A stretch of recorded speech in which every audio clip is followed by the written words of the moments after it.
I think everyone's always heading towards existential dread at some point. Do you think it's everyone, or do you think it's mainly this creative space of like, I want to die because I'm like working so much Wow. and I love, okay, not literally, but Yeah. there is that feeling of like, I get to do what I love to do, but I have to do it all the time. And even when I don't want to, and I our saw I work saw is, something about that. It was like, um,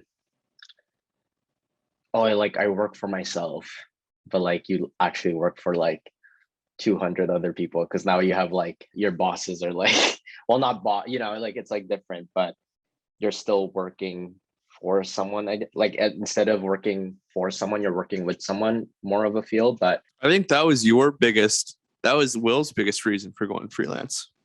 what's this? Working with a bunch of people as partners versus like working for a big corporation.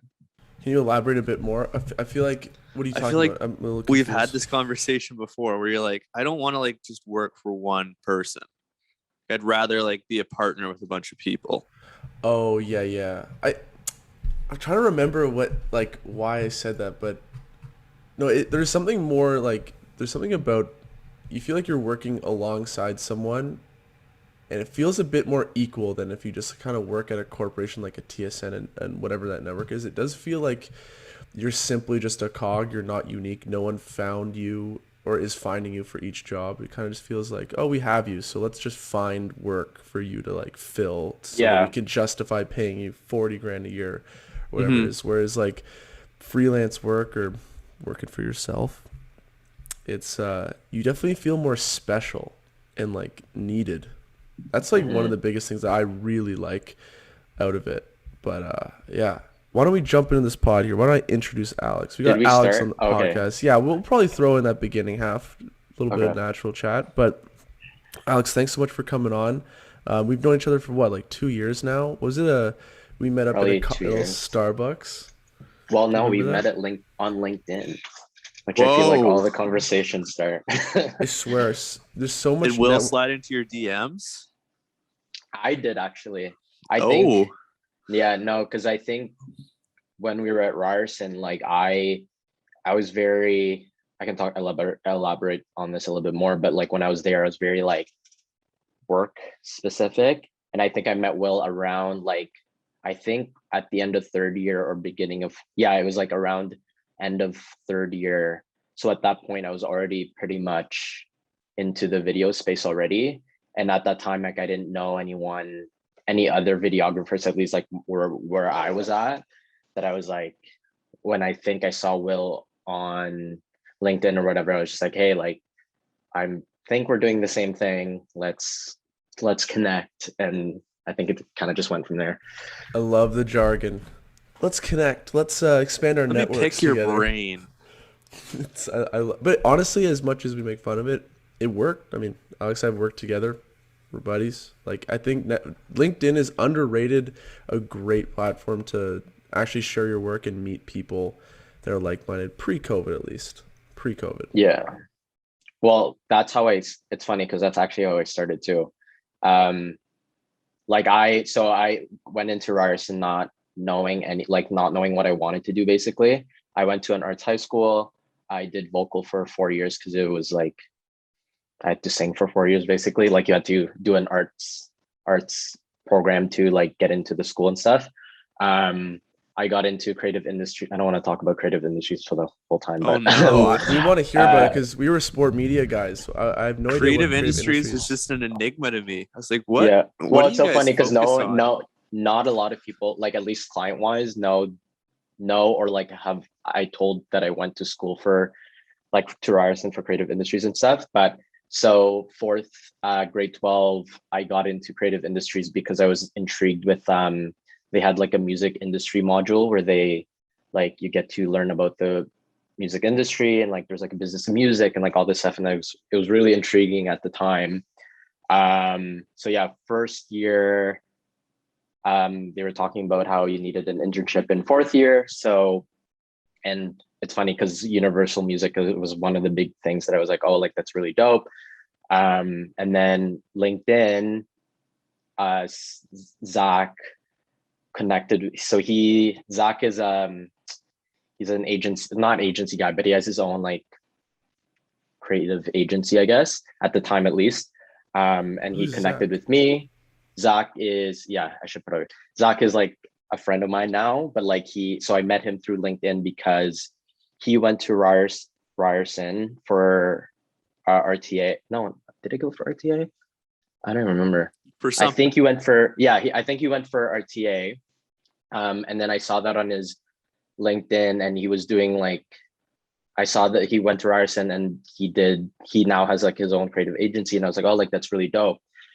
So when he connected with me, I still have we have the messages. So I always like going back and like, Were it's they so kind funny of how I embarrassing? introduced, well, yeah, it's like me first year being like, hey, like my name was Alex, like I'm first year creative industries. I'm trying to figure out what I want to do. I saw that you went to Ryerson and like now they have their own creative agency, whatever. And I didn't know what that was at the time. So it was just like basically just learning more. And I wanted to get ahead of that internship.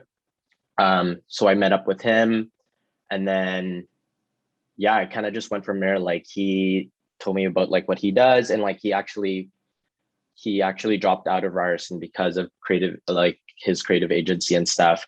And I didn't know that at the time, but then yeah, like it just kept going with that. And then he introduced me to like the travel videos, and he's like, oh, like have you heard of like Matt Como or like Sam Colder and like all those people? And then that's when around that time I watched like Sam Colder's like year in review video, like the 2016 one, the one that was like The really best big of at all the Classic. time. time.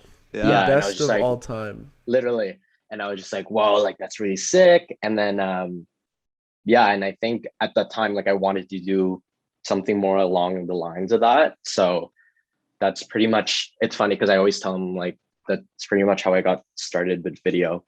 Like I used to do like I wanted to make like superhero movies like when in elementary school and stuff. So, and I knew a little bit about like video editing. So when I got back to it in like around that time, like probably 2018, 2017, like I kind of already knew the basics. So it was easy for me to just get back to it, I guess. Yeah, once you build that foundation, so it's if you have the passion, it's so easy to pick it up. But why don't you take us through the travel escapades? Because I remember you went to what's that place in like Southeast Asia? Oh my God, Bali. how am I forgetting? Bali. Tulum. Tulum. Tulum. Wait, isn't that in Mexico? That is Yeah. in Mexico, yeah. It's just like a Way popular off. influencer vacation spot. Tulum. No, but not for like the video influencers. I feel like the video influencers, it's like Egypt, Mumbai. Yeah. Yeah, you got to do all the those backflip places. off the Jeep. Yeah, off the Lambo. I All don't the see any. backflips. Alex, I don't see any Lambos here. I'm concerned. We need more Lambos. Actually, wait, we got a Bugatti. I wanted to jump in quickly. I'm still very insecure that I can't do a backflip. And I was in like trampoline classes as a kid, but I could Were you never really? land one. Well, anyways, where did you start the whole travel thing? Because I remember you telling me about New York. You went to Bali, like we said. So like, It's funny because it was pretty much those two that were like I guess like the two big ones. I guess my first ever camera that I bought for myself was a GH4. Zach had a GH4 and he was updating to a GH5, so I got his GH4. And I wanted it because we were going to New York for in February. So there was a sports media trip like course that would get you to New York and for a oh yeah, week. yeah. And then all you could do was like meet like people from like what's like the equivalent of TSN, like not ESPN, but we went to like MLB Network. We met Kevin NFL Network. Weeks. Yeah. They didn't do any NBA at the time. I remember this because they didn't do any NBA stuff because it was just after All Stars, so all the NBA staff were like gone and stuff. So it was like MLB Network, and like different like sports media stuff. But I wanted to go to that trip not because of that. It was mainly because I wanted to make a video of like New York. And me and my friend had like a friend that lives in New York at the time because he was going to Juilliard and stuff. So I was like, oh, like this makes sense and whatever. So yeah, during the day we would go to like the interviews, like we'd like wear like suits and like whatever. And then like right after that, like we would go to like the touristy spots, and then we'd like I'd get like my friends to like pose for me like when I'm like making the video and stuff. It was pretty funny. And then I would like do like a hyperlapse and it takes me like ages, and then like they're so like pissed off about, they're like, let's fucking go, like we need to go and stuff. But I was like, no, I need to get the shot. Like but yeah, so New York was the first video, I guess, my first travel video, I guess, that I ever made. And then yeah, in April, Zach was going to Bali to film like this like fitness escape, like one of those like retreats, like fitness retreat stuff. So he was there. So I was like, oh, like that's dope. Like let me go there as well. So I I went, but I had a 21 layover in Shanghai. So 21 hour layover. Yeah, so I was like, I'm not gonna chill in the airport. So I like went out and like met this Canadian photographer, which was dope because I didn't know anyone that spoke English until him. He like, even the airport, like it was bad. Like it was like no one spoke English at all. Wait, but how lucky is that to find a Canadian photographer? Well, so I searched it up in the like before I left. Like I would just go on the geotag on Instagram and try to find yeah. Oh, right. Yeah. So I was like, I saw him and I was like, hey, like I'm gonna be at 21 layover, whatever. Yeah, so 21 layover Shanghai. I didn't do a video there, I just because we didn't have enough time, but got a couple photos there, which is dope because he took me rooftopping and stuff. But I told him, I'm like, I don't, just so you know, I'm not trying to get arrested. Arrested in China. So let's like, if we're going rooftoping, we're not breaking any logs. We're just going in and like, you know. That'd be a nightmare. Oh my God. Yeah, honestly. And then yeah, we went to, and then I went to Bali for, I don't even know, like probably like almost a week. That was in April because I remember it was like Easter and I was there. Yeah, and then those like the New York video and then the Bali video were pretty much basically were my first portfolio stuff, and yeah, it just kind of went from there. Yeah, so let's talk about finding work when you're just starting out. It's always through that free video. I always found that like the best way for me was like if you find a community, whatever your community is, mine was like Brazilian Jiu-Jitsu. You can find a story in there or some sort of video to make in there. Just make something there. That's what I did with this guy who had like a drug abuse problem in the past, told his story. It was a terrible video, absolutely atrocious. Probably didn't make sense at points, but people liked it. I don't think I've seen this video. Pain in sport. He asked me to take it off because like I think started some business. He didn't want his past out there, so I took it down. Oh, okay. Still have the hard drive. Well, I mean, it's a pretty graphic video, what he explains. Like, right. It was like really a crazy story, which I wish I did more justice. But did you find that, Alex, like when you did a lot of travel video, was that when you started to see the work pick up, or was it through other video experiences of, just creating and sharing? Like, how did you find your first couple of clients? I think definitely like the travel stuff were good because it was like, it showed, I guess, like clients that I could do like more. It was exciting, right? Like, cause it was like drone shots in Bali and like New York, like with like all the hyperlapses and whatnot. Like it was like engaging in a sense. But I remember like I knew that it wasn't going to be like an end all be all type of thing where it's like, yes, I can make travel videos, but then like, how is this relatable to clients in Toronto? Like it's not, most work that you're going to do is not travel based. And I think I started more in the fitness space actually. Oh, when I hear an interesting story, my first ever gig was, I charged $50 for it because I didn't know how to quote. Nice. Oh. And it was for like a Reebok influencer sponsored shoot. Oh, so there was money. There was money involved. Probably. Well, definitely more than $50. But yeah, they were just like, they saw my Bali video and they're like, hey, like how much would it be? And then I was like, I don't know, like how much would this be? And then I was just like, oh, like, yeah, I said $50. And then they were like fist pumps. They're on the other side. And they were like,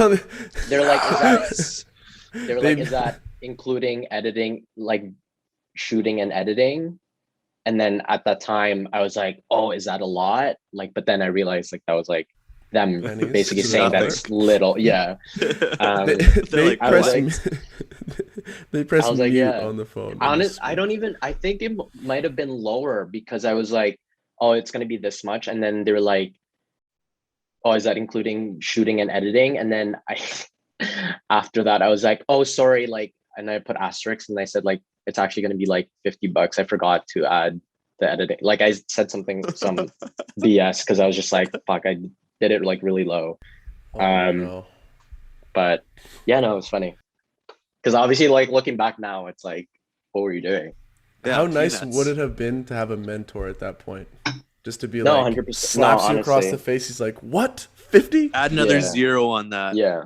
But I think for me though, like I know like I can't justify a quote unless it's like like at the time, like I obviously I was new. So like getting paid for something already like was already good, you know? So like I wasn't about to charge like I mean, I obviously wouldn't known, but like I wasn't gonna about to charge like $500 when it's like my first gig, you know? Because like Right. obviously if I did mess it up, it'd be like, why'd you charge 500? You know? So Did you end up messing anything up? no, it was good. No? Right on. I think yeah, it was bad though because it was at it was at a berries. So like it was like red, like you know, like berries as like Oh, right. It's berries like is the like really infrared. red and dark. Yeah. So good thing they like ended up like putting up like one of the lights, so it wasn't like completely dark. But No more panic. Nice. There is nothing worse than the panic of getting on set, or maybe not set, but like wherever the event is you're at, and like you realize like you don't have a light, or you don't have yeah, something. You're like, yeah. oh And my at the time, god, I had no lights, so it was like you didn't know what to do. Like, Uh-oh. oh, the panic. yeah, But at least you don't have to feel bad if it's $50. I mean, it's to get what you pay for, right? But no, exactly. I think they ended up paying me like $100 just because Oh, whatever. that's a win. Yeah. Yeah. So But I think I want to hear more of these like early stories. These early stories because I think Makes Will feel better. well, it makes me feel better about all my shitty stories. well, I have another story that no one knows about because I've kept it under wraps because I can't mention the name of the person that I did it with. I mean, I can say like what it was, but I'm not going to say the person's name. Please do. Yeah, we'll love talk it. about whatever. Okay. So it was one of these times where I was starting and I was like a couple projects in. So like I had like a bit of so I think I started more in like the influencer space. So it was like a lot of like branded content, I guess. But I was working with this one specific influencer. And it was like I don't know how much I can say about this, but like sponsored, like it was like a sponsored for like a health, like a something in the washroom, like kind of like moisturizer or whatever, whatnot. So the whole video was like kind of like a morning routine type of video. And I just got the Ronin S at the time, so it was like pretty new. So it was a bit of like a lot of their mistakes, but also mine for not being prepped. But I went into that shoot not testing out the Ronin before. So when I got there and we were shooting, a lot of the shots were very shaky because the Ronin wasn't properly balanced. And two, I didn't know the autofocus too much of that because I had upgraded to the 5D Mark IV already. But at that time, like I didn't know how the autofocus worked on the 5D Mark IV. So not knowing how to balance on the Ronin and not doing the focus properly on the 5D Mark IV, and you're getting close-up product shots. It's not a good so I think so honestly all the shots were good, but the one shot the couple shots that were not good were the product shots, which are obviously the most important ones. Like the master shots. So what was that dialogue like? I didn't. So there wasn't dialogues. Really sorry. Oh, no. But so I did the video. I edited the video, whatever, sent it to them, and they were like, oh, is there any other shots with the product that's more like that's better? Because it was like it wasn't properly well lit either. It was like really dark. And I was like, I don't remember what I said. I probably said like yes. Or like I stabilized it, but like the warp stabilizer was like very like jittery. Oh, I think Oh, I we've still have seen the we've seen video. footage like this. There's nothing Yeah. better. Oh, I can tell when something is like warped. Like even some clients, like obviously like they don't realize, but like I can tell now like when something's warped or not. But yeah, like it was not on the bad side of being warped, that it was like very bad. So I sent them the revised video and ghosted, No, they didn't get ghosted paid you. for it. They Yep, didn't pay? didn't pay for it, and I charged like 175. Like Oh, again, okay. like this was still like very low at the time, but I was living at home and Oh stuff, so no, anything was good. Ghosted me, unfollowed me, and I knew at that that's how you point that know it's he real. completely ghosted me. Yeah, That's how you know it's um, real. yeah, unfollowed me, ghosted me, and never heard from Never them from them ever again. again. Oh So no. I feel like the influencer space, as from a videographer's perspective, is the Wild West. Like that must be, like, depending on who you're with. Of course, there's like amazing good people in it, but I almost feel Yeah. like it's also breeds a culture of like just being abused and used as a Yeah. videographer. Honestly, now that I think about it though, I feel like if people are looking for if new videographers are looking for like portfolio stuff, like influencer space is like such a big good place to start, 100%. because obviously their budgets are not going to be as big because they're working off of the budget that the client had given them. So obviously they're going to want to keep some of it and like just use what they have for the videographer. And it's nice because it's very, it's not as strict. While some clients are very specific about product shots and like all that, but like in terms of the influencer, most of the time like they don't obviously have the gear that you have, so it's easier to like be more creative and like talk. And like that's kind of how I did like I did a couple stuff with Puma because of Danny, who's like he's in that influencer space, but he's a friend of mine now too. But it was nice because usually most of these clients, they don't really have a concept for the influencer. So the influencer has like freedom in terms of what they can create. So it was nice because for like the first one that I did with Danny was like the Helly Hansen one. And that was like really dope because it was like very creative and collaborative on our ends, and Puma ended up liking it, so we kept doing more. So Yeah, I feel like the influencer space gives you so much room to like actually grow and build skills. Like if you're starting, it's definitely like has to be one of the best places, best industries to start in. And also, you don't know where that influencer is going to go if you put in the work that they want to get from you, and you don't know where they're going to go, and it could all pay off in the end, and you can do really fun, interesting stuff. But I kind of want to transition. Sorry, Mose, were you going to say something? Yeah, I wanted to add anything with like Puma or fashion. And you said Helly Hansen. I feel like you have a lot more bandwidth or like freedom to create kind of interesting and fun stuff, especially with Puma. Puma these days, it just feels like they have a great like urban street vibe, yeah. which is great for videography. But I want to jump into Rad Res, the production company Rad that you started. Res. So was it this year you started the company? Or was it last Yeah, year? so I incorporated in January, but I haven't like officially launched it, but you can say it doesn't matter. Oh, okay. I didn't want to spoil at the big news, No, you're good.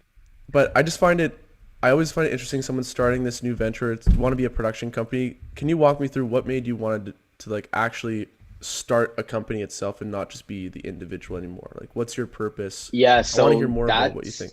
so that's actually like one of the big things. So with me, I think I'm always trying to think ahead.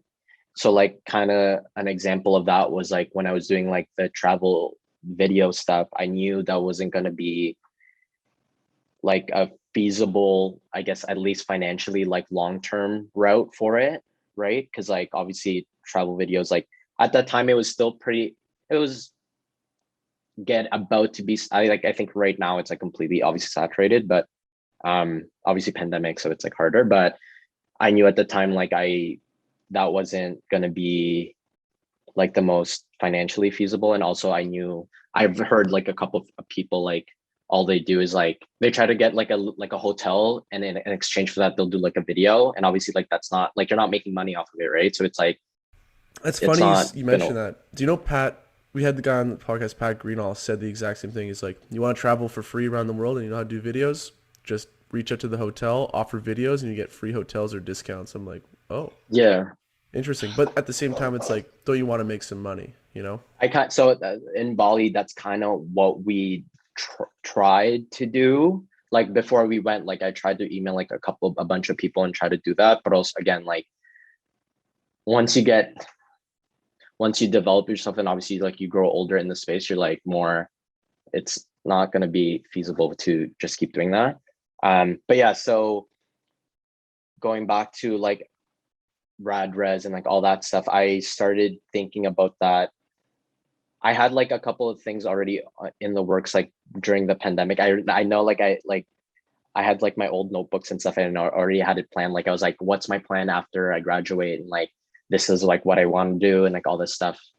But I knew that just doing stuff under my name wasn't the easiest to grow, not the easiest, but like most feasible way to grow, because people are more inclined to like build with you if it's like under a name, not under your name, if that makes sense. So for example, if I'm like getting employees, which I probably won't, well we'll see, Or like but subcontractors. yeah, and it's not going to be like, oh, I work for Alex JST, you know. So and I think in the long run I want to just do more bigger stuff. And I feel like during, even right now, like when I say, because I haven't said like radres yet, like it's always been like, oh, I'm a freelancer. And sometimes that has like a negative connotation, not all, obviously not all the time, but like sometimes it has like a negative connotation where it's like, oh, like You're you're just unemployed. by yourself. And Yeah. like you're by yourself. And also like not a lot of people know that I can have people with me like on a team and like all that stuff, you know. So I Oh, yeah. think that was like one of the biggest things where I wanted to develop more of like a bigger thing. I also think a part of it's like if you just keep saying freelancer, freelancer, it implies solo, and it also implies like small. And if you Hmm. just say out loud like I'm a video producer, I make videos as like I'm a company. I'm a video producing kind of company. I just run it, even though I don't have necessarily a name. Like I think what that does mentally is like actually puts you in this gear of, oh, I'm gonna do bigger, better things. Whereas if you just keep saying freelancer, I feel like it's just putting yourself in a box. But if you be more general and big Exactly. picture, it actually like will elevate what you're gonna do much quicker. But Yeah. at the same time, when do you make that choice? I'm gonna actually have a company with LLC. I have insurance. I have all the little things, a contract written up, like whatever. I don't know how to run a business like that, but I'm sure there's Yeah. more than just, you know, making videos and whatnot. But it's definitely the right way to go. Do you Yeah. ever see yourself having like a big house where you know you? Do you ever like envision like in 15 years you want to be making movies out of it, or more of like that agency vibe? It's interesting because I've worked with a lot of agencies at this point, and I definitely don't think I want to go that route, just because the agency space is very, I don't know, it's just very hard, not hard. I don't know what the right word for it is. It's just very, just always like on the go. And most of the time it's all usually like quick turnarounds, like we need to do this ASAP type of thing. So I definitely don't, that's why too, like I haven't really completely announced it yet, just because I'm still in the midst of like trying to figure out like what I want to do with it. Cause I don't want to just be like, oh, it's like a production house, because like I want it to be something a little bit different, because there's with everything, there's so many things out there now that like people are saying like, oh, like I have like a production company and like all that stuff. And like if I want to put out something, I want to make sure that it's like I know exactly what we're targeting and like what I want to do with it. But with that being said, like I do think it's going to be more of like movie, like in the future, like more like movie in the movie space. Um, Before, like I'm like, oh, like I'd never do like narrative stuff, like like short films, like all that stuff. But I think as I like keep progressing, I'm like more intrigued in that space. And with going back to like why I wanted to do RadRes was because I've always told everyone that I don't want to like video operate for the rest of like my career. So yeah, it's always just for me, it's always just about like thinking ahead of like what I want to do in the future. So yeah, I'm always trying to think. You don't want to video operate, but do you want to edit, direct? Probably more, I think more like directing, and like I like directing and editing. I think a lot of my inspo right now comes from Lyrical Lemonade with Cole Bennett, because he does like a lot of directing, but he also edits most of his stuff. And I liked how lyrical he like built Lyrical Lemonade to where it is. Like, because even I've seen like a couple like articles and interviews with him, and he's always like, Lyrical Lemonade is not just like a video production company. It's just like it is like what it is type of thing, where he like holds events. Like he just held like a festival like 2 weekends ago or something, and like he does video production and like all these different things, and it's basically a brand at this point. For the projects that you've done already, what is like your favorite industry or genre that you've worked in?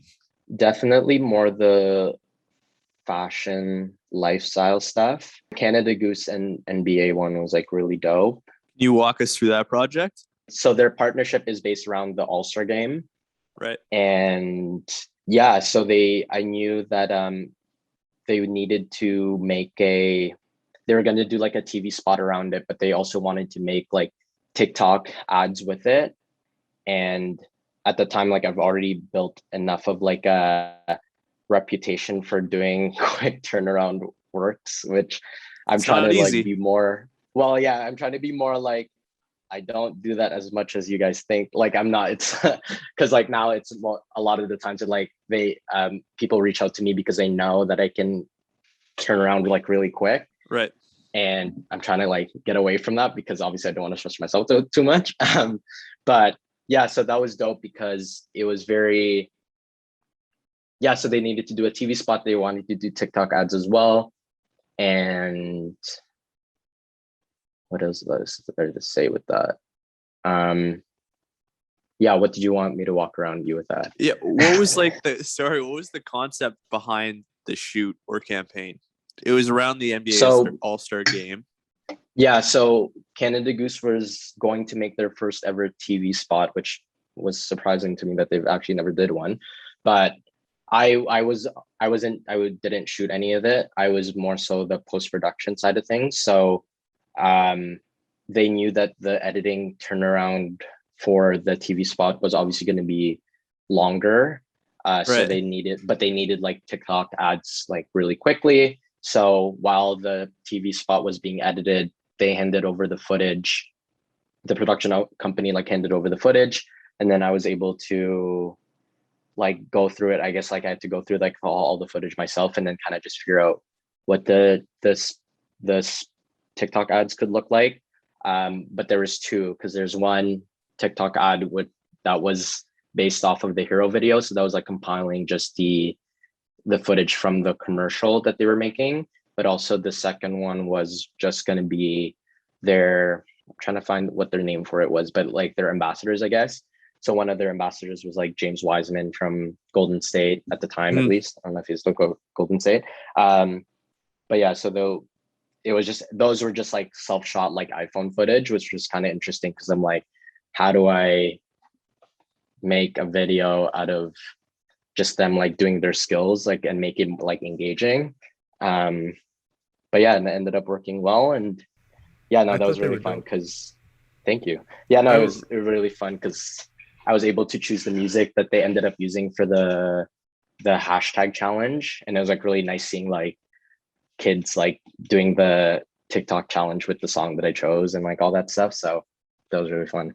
Again, like with quick turnarounds, like I've been doing them a lot. So it was nice to like, even though like I did it quickly, it was still like dope. And it wasn't like, because sometimes a lot of the times when when you hear that someone's trying to do it quickly, it's like they're just trying to finish it, you know. But like I try to do it things quickly, but also like look back and be like, okay, like does this like look rushed, or does it actually like look dope?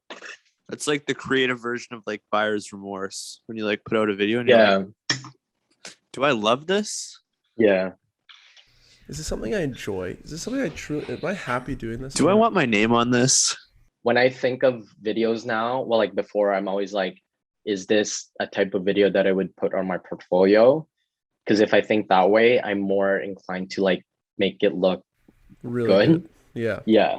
Not to say that I'm like, for like videos that I don't put on my portfolio, I think they're like horrible. It's just I'm trying to target more into like what I like doing. So because your portfolio should be curated for what you want to do, not necessarily what exactly. you're currently doing. Yeah. Which is a struggle sometimes. And even like you said earlier, you don't want to be known as a guy that just does quick turnaround video. Yeah. I mean, it's tough to make that transition with the portfolio sometimes. Yeah. Well, I mean, that's kind of like where spec works comes in, right? And like more like again, like with the Puma stuff, like that was dope because like we were able to collaborate on something that I thought was dope enough that I could put on my portfolio. So love it. Yeah. Okay, so let's dive into what exactly you want to, I know you're trying to figure out exactly what you want to do, but like what are some like recent projects that like set a fire under your butt when you're doing them, where you're like, oh, this would be amazing to do even more? Like, is it in the sports? Is it product? Because I know you want to do actually a spec with me about some sort of product we were talking about. We were talking about shoes. Yeah, I think it's more so like fashion, commercial, lifestyle stuff, and music as well. It's funny because every week I always get so busy that I kind of just like reflect on like what I want to do. Because sometimes obviously when you're like bogged down on work, you forget why you're doing it, if that makes sense. Yeah. Like you're just more like you're on the trenches. grind of doing it. Yeah. And you're like, why am I doing this again? And then you're like, oh, like I'm doing this because I want to get into more commercial stuff or like music video stuff and like all that. Yeah. So I think it's like mainly more commercial side of things, like probably more like commercials that have like story to it, maybe. Music video stuff. It sounds like a lot more stuff that's like has a lot more pre-production where you actually have to seriously plan, and then the day it's like maybe a couple long days, and like the product is less like quick and forgettable, I guess, and more of like, oh, let's make people think or like really reflect on like what we just made and how does it make them feel, rather than just kind of like some flashing image that's like, oh, this is interesting. Funny you mentioned that, because like a lot of my work has been a lot of like quick, like dope, like more like quick beat, like fast-paced music type of thing, like fast cuts and all that. And I think one thing that I found that was missing from like my portfolio stuff was like more story-based stuff. So that's definitely like the route that I like want to go to. More so, again, like I think again for me, like it's like about growing and like doing things that you haven't done before. So that side, like I haven't touched a lot, I would say. So it's so tough because you kind of have to meet people in the industry that don't do what you do, but are in the space that you want to like penetrate in. You know what I mean? Yeah, exactly. It's a great way of describing it. Like sometimes, like where do you meet those people? Like a lot of like I look at Cole Bennett. I don't know if you listened to his TED Talk. It was like incredible. What's it called? The mental one, the mindset one. I forget. Or is another one? I don't remember exactly if it was about. I don't remember the title. I just remember him talking about his story and how there's two aspects. So he was doing live events as well as music videos, starting up, and he was talking about like he would find guys on SoundCloud, Lil Pump, Smoke Perp. He would go, hey guys on Instagram, like you have like 10K followers, like I think your music's dope. I'm gonna fly to Florida from Chicago, film you guys. You all have guns, drug dealers, like he's like this white kid, like from like middle class family there. He's just like, I'm gonna go film these guys I've never met before and just like take that risk and meet them. And he ended up clicking with them. They became buddies at the time, and then it worked out. And it's almost like you just have to throw yourself in that industry if you want to do rap music or whatever it is. It's like you have to like go like DMing the people, say let's hang out and pray to God you guys connect, or like Yeah. have some sort of like relationship that can form. But it's such a risk, you know what I mean? Hmm. And I wonder, it's really hard to weigh out that risk. It's almost like there's a certain age range where it's like I'm Yeah. probably not going to take these kind of risks at 25 to 28 or whatever it is. Right. But have you Yeah. considered ever like the risk aspect of it all? Of Of just reaching like out. of just trying to reach out and like maybe go buy a plane ticket and just Yeah. roll the Well, I mean, dice. it's You funny did you that say that before. again. Well, yeah. So one of the things right now, like, so I just wrapped up like a really big project with Cadillac Fairview and for the Olympic stuff, and that I felt like was a pretty crazy project in the sense of like there was just so many deliverables. Like I think at this point, like I'm not even kidding, like probably like 50 plus outputs within the Whoa. span of like 2 months. Are we Because talking all video? I started June, yeah. So that project was so we're doing like interviews with like Canadian athletes, and obviously since pandemic stuff and like athletes are like training everywhere, they just like shipped all the hard drives to me and then I edited them basically. So like I got like footage from like California, Manitoba, um like Montreal, like Laval, Quebec, and all that stuff. So, but long story short, like I like that was just like a pretty like it was a great project, but it was a very like I'm like this is so crazy that I like need to take a break. And with that too, like I didn't have a lot of time to kind of reach out and like all that like more networking to do more of like the stuff that I wanted to do. Mm-hmm. Not to say that I didn't like doing those because those were like pretty fun and like it was like different type of videos. One of them was like interviews, some of them were like TikTok ads. It was like all like different things.